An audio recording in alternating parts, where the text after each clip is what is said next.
matotra ny fifandraisan'ny mpandraharaha sy ny mpikaroka eto Madagasikara. Zao hetsika zao fampiratiana zao dia manamarika an'izany. Raha tamin'ny voalohany 50 eo ny tamin'ny édition voalohany. Zao fotoana zao ny mpandrianjara mahatratra na 70 ny mpandrianjara zao fotoana zao. Ny zavatra faharoa dia hoe manomboka azon'ny olona fa amin'ny kapobeny na ny mpikaroka zany na ny mpandraharaha fa tsy misy fampandrosoana azo atao eo amin'ny lafiny fikaroana na eo fandraharahana raha tsy misy fifandraisan'ny rototo. Ary zany zavatra rehetra zany dia hitarika amin'iny, hitarika amin'ny famoronana asa maharitra ho an'ny vahoaka malagasy.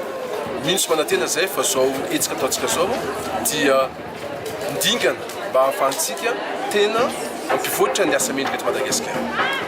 Anisany lalana anankiray mahomby ny fifandraisana ny mpamorona, ny mpikaroka sy ny mpandraharaha Madagasikara.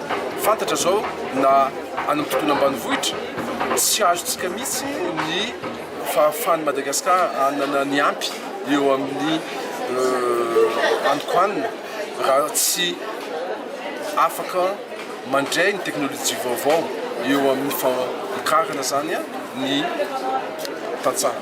Zavatra faharoa dia hoe na ny fomba ampitana zany teknôlôjia vaovao zany anekeny tantsaha zay dia mila fikarohana zay. Ary zay no mahatonga isika eto Madagasikara amin'izao fotoana zao ary voalaza nandritra ny kabazana ataoko laharampahamena amin'izao fotoana zao dia ahoana ny ahafahan'ny tantsaha sy ny mpamokatra hioty ny